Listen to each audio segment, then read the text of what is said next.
Hi, welcome to Cooking at Casey's. I'm Kat Chemichello, a registered dietitian nutritionist, and this is Erin Hamilton, our executive chef. Today we're going to be cooking with carrots. We're going to learn all about their history, their nutrition qualities, and their many uses in the kitchen. So let's get cooking. The first thing we're going to cook today is a carrot tahini dip. So you're going to take your peeled and sliced up carrots, toss them in some extra virgin olive oil, a little bit of fresh ground black pepper, and a little bit of smoked paprika to give it a nice aroma and flavor. You're going to toss your carrots and your seasonings in olive oil, put them on a sheet pan, and then they go into the oven for about 35 minutes at 350 degrees.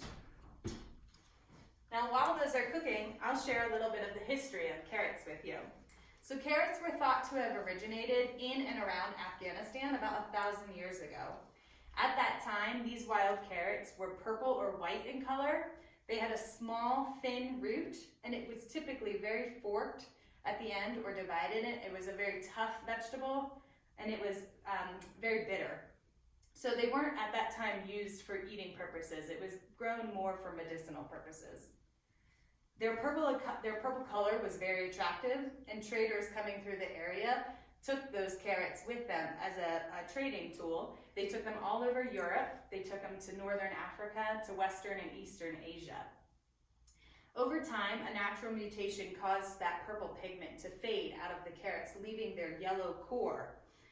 In addition to purple and yellow carrots, there were also white and red breeds, and it is believed that the Dutch growers in the Netherlands they crossbred these white and yellow carrots with the red carrots to make an orange carrot, and this is where the orange carrot was believed to have originated. There is also some political gossip that perhaps this orange carrot was bred to honor William of Orange, who led the Dutch in their fight for independence. During the 17th century, the kaleidoscope of colors in carrots began to fade out and orange became the predominant color. However, although orange carrots still dominate our shelves at the grocery store today, some small-scale farmers are bringing those many colors back. How are those carrots looking, Erin? Carrots are doing great. I'm going to pull them out of the oven right now. Careful, they might be piping hot. Woo! So when your carrots are done, you should see some nice caramelization on there. You want these dark colors. The sugars caramelize and they get sweeter and give it an amazing flavor. So, to make your dip, you're going to want to use your food processor. Here we have a RoboCoupe. Any food processor with blender will work.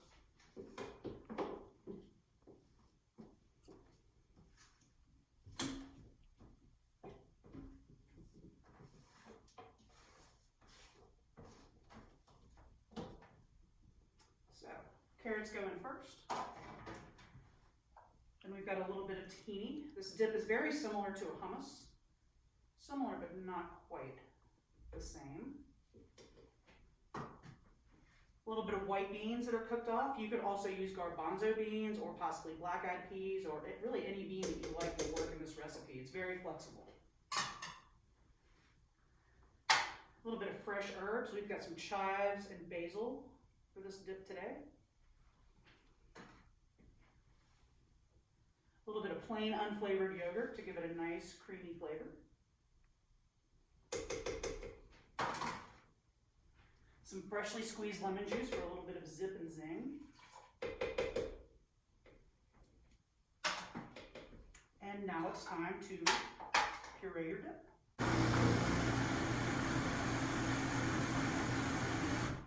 If you need to add a little bit more salt and pepper, now is the good time to do it.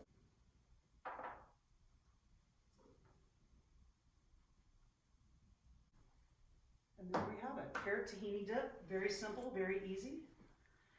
And you can use anything to dip in there. We have a little bit of English muffin here. You could dip carrots in there, or any other vegetable you choose. It's also a good spread for sandwiches as well. And it could be a very good part of a salad. So it's extremely versatile. You can use it just like hummus.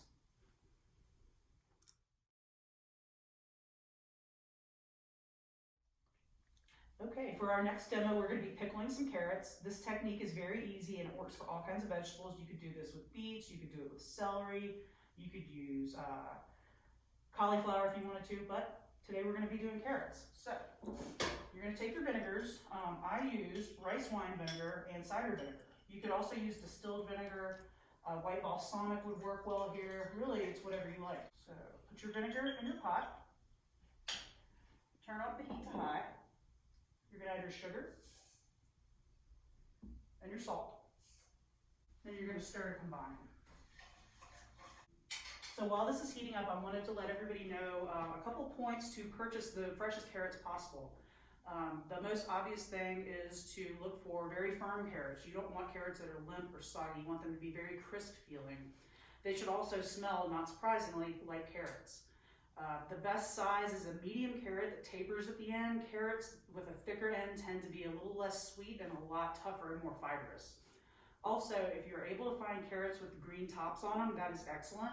The tops can be used in place of any herb or in a salad like lettuce. The best thing to do with them is to clip them immediately after purchasing so that they don't dry out, and use them within a few days. The root part of the carrot can be stored in the coolest part of your fridge for up to about 2 weeks. So they're a very long-lasting vegetable. That's excellent, Erin. Thanks for sharing those tips with us. So carrots are a biennial plant, which means that they take 2 years to live out their whole life cycle. They are grown all over the world, and the majority of carrots that we eat in the United States are grown in California. They are the second most popular vegetable in the world, second to the potato. In America, or in the United States, they are the second most consumed vegetable. Carrots gained their popularity after World War II when their understanding of nutrition qualities emerged. They are affordable and accessible year-round, which make them a great addition to our diets. How's that? It's coming along. We've got a few more minutes until our pickling liquid is ready to go, so I will show everybody how to pack your jars. Today we've decided to use fresh garlic cloves to add a little punch. And because I like things a little spicy, we're gonna add some fresh black peppercorns. You absolutely do not have to use those, but if you like it spicy, crushed red pepper also works as well. For our herbs today, we're using tarragon and dill. You can use any herb you like. Thyme, parsley, rosemary, basil, they all work well in this recipe. So, the first thing you want to do is place your herbs in the jar. And you can use as much or as little as you like. Then take your carrots. We're using peeled baby carrots today. You could use large carrots cut into coins or sticks or any shape you like. The key is to pack them in there tightly. So you want to tilt your jar. Start packing your carrots in there. And as you can see, we have some orange ones. We've got the red ones. And some yellow ones too. The more you can get in there and the more tightly packed you can get them, the better. And it is ready to go. Be very careful whenever you're handling hot liquids. Obviously, you don't want to burn yourself. And when transferring your liquid to your jar, definitely use a funnel. Not only does it keep you from making a mess, but it is much safer. You want to ladle your liquid in all the way to the top and make sure everything is completely covered. And since vinegar, when it gets heated up, gets very fragrant and the fumes can choke you up a little bit. This is absolutely natural. Just be careful not to breathe it in too hard.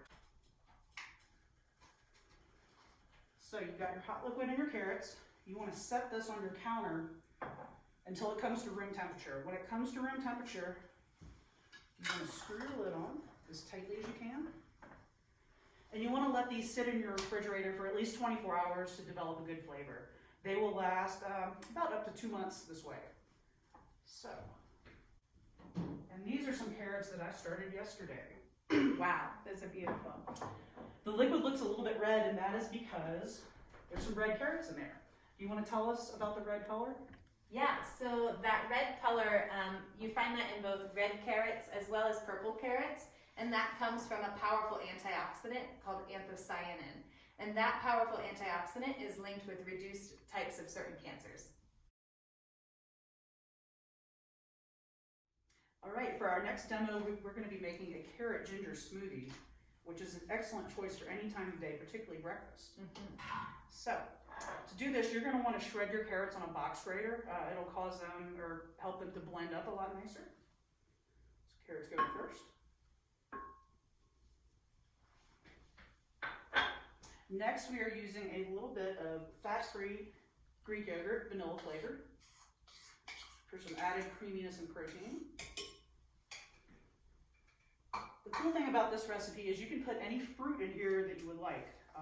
Everything goes very well with carrots. Today I'm going to be using a banana and a Granny Smith apple.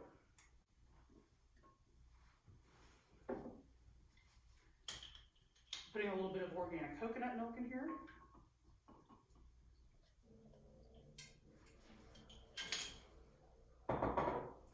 A little bit of fresh squeezed orange juice.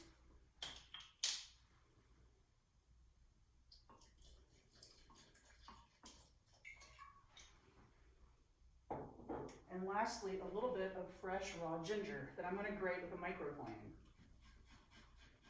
This is a neat tool because it shreds things that are tough like ginger and garlic very, very finely.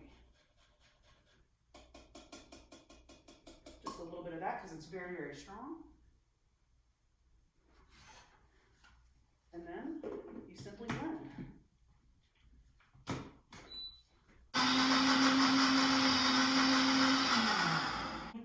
You want to blend this until your carrot is completely smooth and there are no visible pieces left. Don't you just love that color? It's so pretty. And then it's time to enjoy your smoothie. I love blending smoothies because they're so versatile. You can make them as creamy or as liquidy as you want. You can fill them with various types of protein. The yogurt that we're using today, in addition to adding protein, adds a lot of healthy gut bacteria to boost our happy bacteria in our guts. It's just a wonderful way to get a lot of nutrients in. So, Cheers. cheers. Cheers. Speaking of health, carrots are a torpedo of nutrition. They are most known for their beta-carotene content, which gives them their orange color. It is a powerful antioxidant that is converted to vitamin A in the body. Vitamin A is critical for healthy eyesight, for reproductive health, for bone growth, and immune system regulation. In addition, as I mentioned before, purple and red carrots have anthocyanin and lycopene. These are two other additional antioxidants that are linked with a reduced risk of cancer. Carrots are also a good source of some B vitamins, vitamin C, calcium, potassium, and iron. They are an excellent source of fiber, both soluble and insoluble, which helps to lower cholesterol, feed our healthy gut bacteria, and promote bowel regularity. Contrary to popular belief, carrots have a low glycemic index, meaning they do not cause a spike in our blood sugars. They are good both raw and cooked, as some of their nutrients are more bioavailable in their raw form, while others are more bioavailable in their cooked form. So enjoy them both ways. Hey Kat, why are carrots orange and pointy? I don't know why. Because if they were green and round, they'd want to pee. Okay, all jokes aside, thanks for joining us today. While we spent the majority of our time talking about carrots, it's important to include variety in any diet. Make sure you're getting 5 to 9 servings of fruits and vegetables every day, and try to eat the rainbow. We look forward to seeing you next time when we focus on avocados. And that's Cooking at Casey's.